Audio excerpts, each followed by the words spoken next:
Hey guys, welcome back to Barbecue with Buck. Today we're going to do a whole chicken.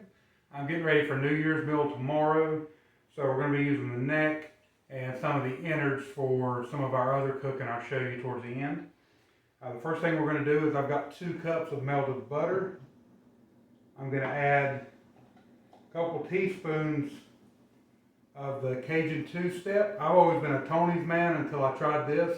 You can get it on Stale Crackers website. That's not a paid promotion. This stuff is really good. I'm going to use it in my butter, and that's going to help me get a little bit of a kick for the inside. We'll also use it for a light coat on the outside, and then we're going to cover it with a much sweeter rub that's got brown sugar and cherry powder in it. So we'll go ahead and get that pulling. Another thing we're going to do with the leftover butter that we have, because I made more than I needed, is we will take the necks and the innards and we're going to soak them in that butter overnight. Let it do a butter bath. It'll harden around it, and then we'll put it in our beans and our turnip greens and allow it to melt and create that flavor we're looking for.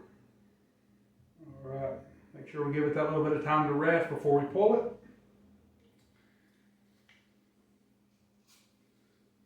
We'll go a little bit more on the underneath. Don't worry about anything that comes out, because we're going to be marinating this overnight, or we're going to be letting it sit overnight, and then I'll inject it again before I cook it. And anything that's loose is going to go in the pan below and just cook off anyway. We're going to put some beer under there when we put it on the grill.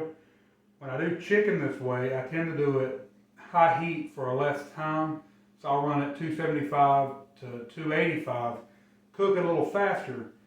But as long as you get a lot of injection, it's going to come out really juicy, but you're going to get a better crust on the outside, and it also cuts down just your cooking time, so any of that can help. So we're going to put a light coat of the two-step on here. Go for the underside as well. Make sure we get everything a little bit coated. We don't want too much on there. It does have a little bit of a spice to it, but the difference between it and Tony's, besides the spice, is it has a really good citrus flavor, which is going to blend well with this sweeter rub.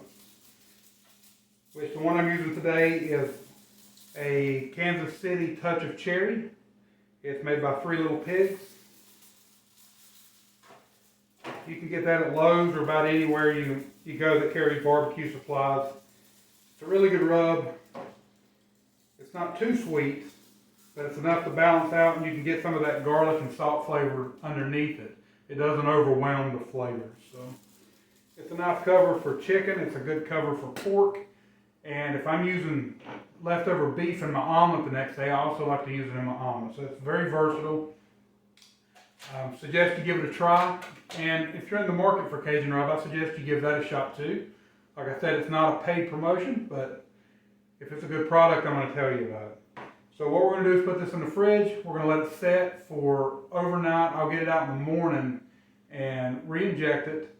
And then we'll put it on the grill, and I'll show you how I cook it. And we'll show you the finished product along with the turnip greens and the peas. I hope you guys have a great New Year's. Thanks for stopping by.